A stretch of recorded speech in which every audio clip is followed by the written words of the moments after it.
अस्सलाम वालेकुम, आप देख रहे हैं टेक्निकल पीर साहब। मेरा नाम है बाबर अली हाशमी। हम एक सीरीज़ का आगाज़ कर रहे हैं। इस सीरीज़ में मैं आपको समझाऊंगा कैंडल के patterns, chart patterns, technical terms, ताकि आपको पता चले कि क्रिप्टो मार्केट के अंदर हमने किस तरह से सर्वाइव करना है, कौन कौन सी चीज़ें देखनी ज़रूरी होती हैं। इस वीडियो में मैं आपको थोड़ा सा इंट्रोडक्शन करवाऊंगा इन सब चीज़ों से, और मैं आपको समझाने की कोशिश करूँगा कि ये चीज़ें हमारे लिए बहुत ज़्यादा अहम क्यों हैं। क्योंकि हम अगर किसी के सिग्नल को फॉलो कर रहे हैं तो फिर तो ये सारी चीज़ें, हमें ये लगता है कि ये सारी चीज़ें हमें नहीं चाहिए। मतलब हमें टेक्निकल एनालिसिस नहीं आता, कोई मसला नहीं। हमें फंडामेंटल एनालिसिस नहीं आता, कोई मसला नहीं। तो टेक्निकल एनालिसिस क्या होता है, फंडामेंटल एनालिसिस क्या होता है, इंट्राडे क्या होती है, स्कैल्पिंग क्या होती है, उसके अलावा लॉन्ग टर्म इन्वेस्टमेंट क्या होती है, किसी कॉइन को ख़रीदना है तो उसमें क्या क्या चीज़ें देखनी ज़रूरी हैं। हम इन सब चीज़ों के बारे में बात करेंगे इस सीरीज़ के अंदर, और इसके पार्ट 1, पार्ट 2, पार्ट 3 आते रहेंगे।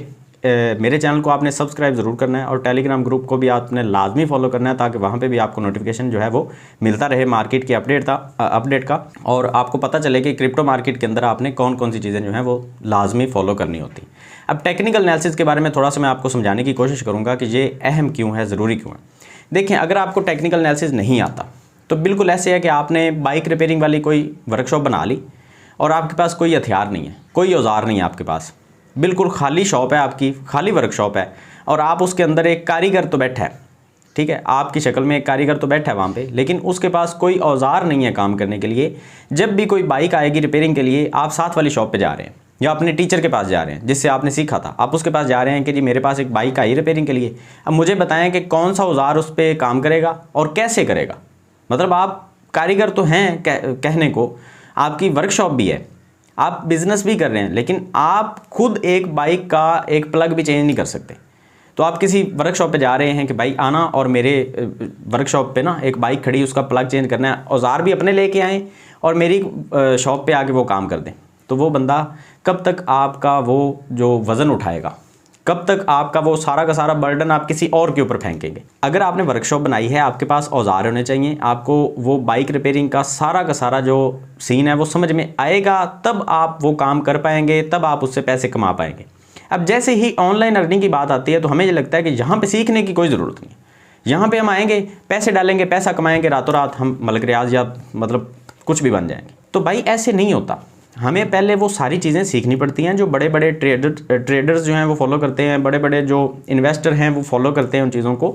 हमें वो सारी चीज़ें पहले सीखनी पड़ेंगी, उसके बाद हम यहाँ पे प्रॉफिट भी कमा सकते हैं। फिर भी लॉस होगा, बार बार होगा, वो भी बर्दाश्त करना पड़ेगा। तो टेक्निकल एनालिसिस में कौन कौन सी चीज़ें जो हैं वो आ जाती हैं, उन चीज़ों के बारे में थोड़ा सा इंट्रोड्यूस करवा देता हूँ। सबसे पहले आता है जी, चार्ट के अंदर हमें जो चीज़ नज़र आती है वो है कैंडल्स। कैंडल्स का हमें अच्छे तरीके से पता होना चाहिए कि हम 1 मिनट की कैंडल ओपन करके बैठे हैं तो वो कैसे काम कर रही है, हम 1 वीक की कैंडल ओपन करके बैठे हैं या 1 मंथ की, वो कैसे काम कर रही है, उसमें कितना प्राइस का चेंज आ रहा है 1 मंथ की कैंडल के अंदर, और 1 मिनट की कैंडल के अंदर कितना प्राइस का चेंज आ रहा है। अगर आपने इंट्राडे करना है, इंट्राडे का मतलब है 1 दिन की ट्रेडिंग, आपने सुबह कोई ट्रेड ओपन की और उसी दिन के अंदर आप उसको क्लोज कर रहे हैं, तो इंट्राडे के अंदर आपने 1 मिनट की कैंडल ओपन करनी है या 1 दिन की कैंडल ओपन करनी है या 1 घंटे की, आपको पता होना चाहिए ये सारी चीज़ें।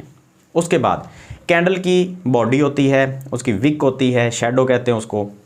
उसके बाद कैंडल के पैटर्न्स होते हैं, वो पैटर्न्स कैसे काम करते हैं। अब आप कहेंगे भाई लोग इन्वेस्टमेंट करते हैं, उससे रेट ऊपर जाता है, लोग पैसा निकालते हैं, रेट नीचे आ जाता है, तो पैटर्न्स का यहाँ पर क्या काम है वो समझा देता हूँ। देखें, जब भी हम चार्टिंग करने बैठते हैं तो हम सपोर्ट और रेजिस्टेंस की लाइन ड्रॉ करते हैं। सपोर्ट का मतलब ये है कि प्राइस यहाँ पे आके टिक जाएगी और यहाँ से ऊपर चली जाएगी।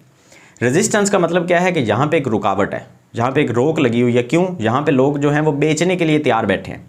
कैसे तैयार बैठे हैं? अब सबको कौन समझा रहा है कि आपने यहाँ पर जाके बेचना है? समझा रहा है चार्ट। चार्ट ही हमारा उस्ताद है।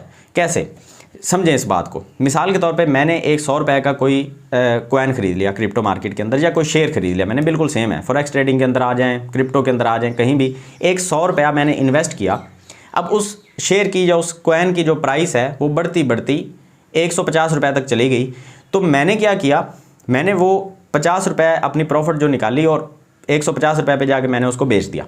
अब वहाँ पे एक रोक बन गई क्योंकि मैंने अपनी इन्वेस्टमेंट वहाँ पे जाके निकाल ली। अब बहुत सारे लोग होंगे, हज़ारों लोग हैं दुनिया में जो ऐसे करने को बैठे हैं। अब वो सारे के सारे उसी लाइन के ऊपर जाके क्यों बेचेंगे? सोचने वाली बात है। वो इसलिए बेचेंगे क्योंकि वहाँ पे एक रेजिस्टेंस की लाइन पहले हिस्ट्री को देखते हुए एक ड्रॉ की गई है, हॉरिजॉन्टल लाइन एक लगाई गई थी कि हम इस लाइन तक जाके बेचेंगे, और मैं इसलिए बेचूंगा कि बाकी सब ऐसे करेंगे, बाकी सब भी ये सोच रहे होंगे कि बाकी सब ऐसे करेंगे। ये एक साइकोलॉजी ऐसे चलती है कि मैंने जो सोचा है उस लाइन के ऊपर बाकी सब भी यही सोच के बैठे होंगे कि इस लाइन के ऊपर सब ने बेच देना है, तो सब जाके वहाँ पे बेच देंगे। बहुत सारी पॉसिबिलिटीज़ होती हैं कि वहाँ पे जाके वो बिक जाएगा। बहुत कम चांसेस में ऐसे होता है कि वहाँ पे जाके वो ना बिके और एक जो रेजिस्टेंस है वो तोड़ के कॉइन ऊपर चला जाए किसी अच्छी खबर की वजह से, या नए इन्वेस्टर उसके अंदर आ जाए। ठीक है, अच्छा अब मिसाल के तौर पे मैंने 150 पे बेच दिया, अब रेट नीचे आना शुरू हो गया। बहुत सारे लोगों ने वहाँ पे जाके बेचा, क्यों? क्योंकि एक लाइन ड्रॉ करके बैठे थे, सब उस लाइन को देख रहे थे कि यहाँ पे प्राइस जाएगी तो हम बेच देंगे। किसी ने 145 पे बेच दिया, किसी ने 146 पे, किसी ने 149 पे, किसी ने 151 पे, तो तकरीबन 150 की एवरेज बनी। तो वहाँ पे हम सब ने बेचा और प्राइस नीचे आना शुरू हो गई। अब क्या हुआ, हमारे जो पैसे हैं वो हमारे हाथ में आ गए। हज़ारों लोग जो हैं वो अपना पैसा वहाँ से निकाल के बैठ गए इंतज़ार करने के लिए कि अब ये रेट नीचे आएगा तो हम इसको दोबारा से खरीदेंगे। अब दोबारा से कहाँ पर खरीदेंगे? सब के सब एक लाइन के ऊपर नज़र रख के बैठे होंगे, एक लाइन जिसको हम सपोर्ट कहते हैं। सपोर्ट के ऊपर हम क्यों खरीदेंगे? सब ये सोच रहे होंगे कि जहाँ पे जाके लोग खरीद लेंगे तो हम भी खरीद लेंगे, अगर खरीदेंगे तो रेट ऊपर जाएगा, हम बेच देंगे। यही है ना फंडा, कि हम यहाँ पे खरीदेंगे, रेट ऊपर जाएगा, हम प्रॉफिट निकालेंगे, फिर रेट नीचे आएगा, फिर खरीदेंगे, फिर रेट ऊपर जाएगा। तो यही एक सिस्टम चलता है ना। तो सब के सब उस सपोर्ट को क्यों देख रहे होंगे? क्योंकि सभी ने उस सपोर्ट को ड्रा करके रखा होगा जो आप ड्रा करके बैठे होंगे। तो हमें लोगों की साइकोलॉजी को पढ़ना है और हमें उसके साथ चलना है, और वो एक चार्ट पैटर्न्स के तौर पे काम कर रहे होते हैं। एक साइकोलॉजी को हम पढ़ने की कोशिश करते हैं कि लोग किस तरह से फैसला करेंगे कि हम यहाँ पे बेचेंगे, यहाँ पे खरीदेंगे, किस तरह से लोग फैसला करेंगे। हम वो जो चार्ट को पढ़ने की एक ज़बान है हम वो सीखेंगे, टेक्निकल एनालिसिस कहते हैं उसको। अच्छा, इसमें सबसे पहले हमें कैंडल का पता होना चाहिए। दूसरे नंबर पर हमें कैंडल के पैटर्न्स का पता होना चाहिए। कौन सी कैंडल बुलिश है, कौन सी बेरिश है। बुलिश का मतलब होता है रेट ऊपर जाएगा, बेरिश का मतलब होता है रेट नीचे आएगा। अब अगर कैंडल जो है वो एक बनी और आपको पता चल गया कि यहाँ से रेट ऊपर जाएगा, आपने वहाँ पे एंट्री ली, एक सपोर्ट लाइन के ऊपर एक कैंडल बन गई, तो आपको पता चल गया कि अब यहाँ से रेट ऊपर जाएगा, 80% चांसेस हैं। आपने वहाँ पे एंट्री ली, वहाँ से रेट ऊपर जाना शुरू हुआ। कितना मज़ा आएगा कि आपने 100 रुपया लगाया वहाँ पे, वो उसी दिन या 15-20 मिनट के अंदर या 2-3 घंटे के अंदर वो रेट ऊपर गया और आपको पता चला कि यहाँ पे जाके कैंडल बनी है दोबारा से जो बेरिश कैंडल है, यहाँ से रेट नीचे आएगा, और आपने वहाँ पे बेच दिया। जैसे ही वो कैंडल ओपन हुई आपको पता चला ये कैंडल बेरिश है, अब रेट नीचे आएगा। आपने वहाँ पे फ़ायदा उठाया, 50 रुपये आपने निकाले और आप वहाँ पे निकल गए। दोबारा से आपने देखा कि रेट नीचे आ रहा है, आप मुतमईन है भाई कि आपने 100 रुपये पे ख़रीदा था, 150 पे जाके आपने बेच दिया। कितना मज़ा आएगा। अच्छा, ये होते हैं कैंडल के पैटर्न्स। ये सिंगल कैंडल का भी होता है, डबल कैंडल का होता है, ट्रिपल कैंडल का पैटर्न्स भी होता है। मिसाल के तौर पे आपने एक कैंडल को देखा कि वो इस शक्ल की कैंडल है, तो अब ये बुलिश है या बेरिश है आपको पता चल गया। 2 कैंडल्स बनी तो आपको पता चला कि ये बिल्कुल ये बुलिश है, और 3 कैंडल्स को आपने देखा तो आपको पता चला कि ये बुलिश कैंडल है या बेरिश, आपको पता चल गया। आपने वहाँ पे एंट्री ली, साथ में 1-2 इंडिकेटर का आपने यूज़ किया। इंडिकेटर क्या होते हैं? जो आपको निशानी बनती हुई एक दिखाते हैं कि ये निशानी है यहाँ से मार्केट ऊपर जाएगी, ये निशानी है यहाँ से मार्केट नीचे आएगी। अच्छा, ठीक हो गया। अब इसके बाद आता है जी चार्ट पैटर्न्स की बात। चार्ट पैटर्न्स क्या होते हैं? कैंडल्स बनती गई, रेट ऊपर गया, फिर बनती गई, फिर रेट नीचे आया, फिर बनती गई, रेट ऊपर गया। अब ये क्या बना? एक चार्ट पैटर्न बना कि एक लाइन ऊपर से ऐसे नीचे आ रही है, फिर एक लाइन नीचे से ऐसे जा रही है। हम इसको कहेंगे सिमेट्रिकल ट्रायंगल। ठीक है, ये सारी चीज़ें मैं आपको अलग अलग पार्ट्स में समझाऊंगा। अभी मैं सिर्फ आपको ये समझाने की कोशिश कर रहा हूँ कि हमें कौन कौन सी चीज़ें सीखनी ज़रूरी हैं। ये एक वीडियो में नहीं समझाया जा सकता, इसके ऊपर पूरी एक सीरीज़ चाहिए। अच्छा, ये एक सिमेट्रिकल ट्रायंगल बन गया। मुझे पता चला कि रेट ऊपर गया था, ऊपर से नीचे आता गया है और नीचे से भी ऊपर जाता गया है, तो ये एक सिमेट्रिकल ट्रायंगल बन गया।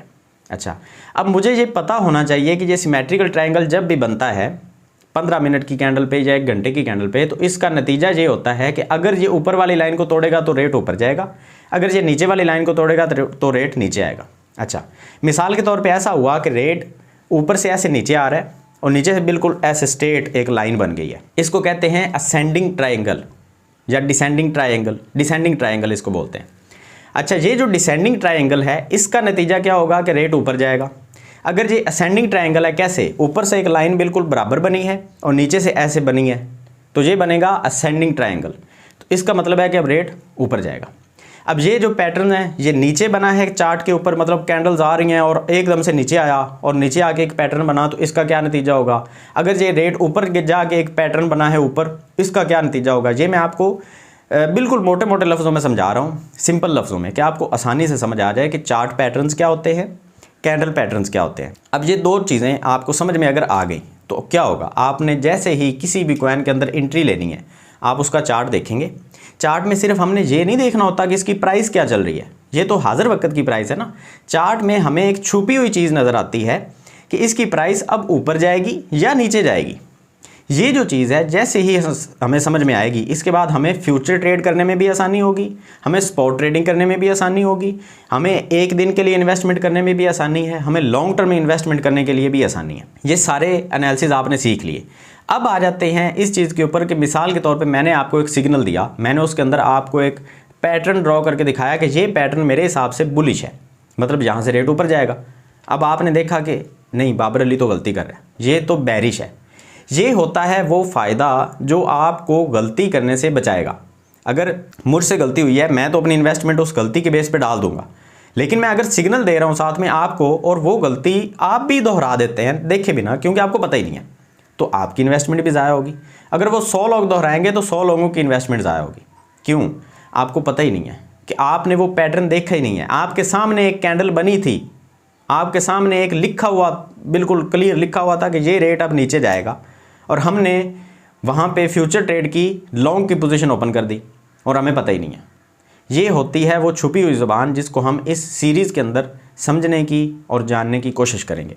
तो आपने मेरे चैनल को सब्सक्राइब करना है और कोशिश करनी है कि ये जो वीडियोज़ आएंगी इनको आप कॉपी पेंसिल लेके बैठें और पैटर्न्स को ड्रा करें, या फिर स्क्रीनशॉट लेके रखें, या फिर मैं बाकी आपको चीज़ें समझा दूँगा। ये सारी चीज़ें आपके पास नोट होनी चाहिए।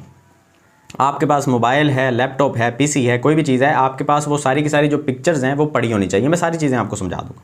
इस वीडियो में सिर्फ और सिर्फ इंट्रोड्यूस करवाया आपको कि ये होते हैं पैटर्न्स और इस तरह से हमें इनको फॉलो करना होता है, और हमें ये पता होना चाहिए कि हमें अब रेट जो है वो ऊपर दिखेगा या अब नीचे दिखेगा। हम पहले इसकी प्रैक्टिस करेंगे। अब मार्केट क्योंकि बहुत ज़्यादा डिप में आई है, तो यहाँ पे सीखने का टाइम है और जहाँ पे इन्वेस्टमेंट डालने का टाइम है। अब अगर हम नहीं सीखेंगे तो हम दोबारा से वो गलतियाँ करेंगे जिन गलतियों की वजह से हम पहले बहुत ज़्यादा लॉस कर चुके हैं। तो क्रिप्टो में आपने सर्वाइव करना है, या फिर आपने स्टॉक मार्केट के अंदर या फॉरेक्स ट्रेडिंग आपने करनी है, कोई भी आपने ट्रेडिंग करनी है, आपको पहले चार्टिंग जो है वो आनी चाहिए। और ये चार्टिंग मैं आपको सिखाऊंगा जैसे जैसे वीडियोस आती जाएंगी। 1-2 दिन के अंदर इंशाल्लाह से आपको हर रोज़ एक वीडियो मिलेगी। 1-2 दिन के अंदर आपको समझ आ जाएगी कि ये वीडियो कैसे आएंगी, इनके अंदर आपको कैसे समझाया जाएगा, और मैं कोशिश करूँगा बहुत ही सादे लफ्ज़ों में आपको समझाऊँ। और और साथ में मैं आपको उसके अंदर जो एक सहूलत प्रोवाइड करूंगा वो ये होगी कि अगर आपका कोई भी सवाल है वो आप मुझसे पूछेंगे तो मैं लाइव आके उन सवालों के जवाब भी दे दूंगा। ठीक है, तो ये आपके लिए एक एक्स्ट्रा सहूलत है। ये मैं अनाउंसमेंट भी आज करना चाह रहा था। तो इंशाल्लाह से हम मिलते हैं नेक्स्ट वीडियो में चार्ट पैटर्न्स के साथ, कैंडल पैटर्न्स के साथ, और मुझे बहुत खुशी होगी अगर हम सब मिल के सीखें और सब मिल के कमाएँ। तो मिलते हैं नेक्स्ट वीडियो में। दुआ में याद रखिएगा। अल्लाह हाफिज़।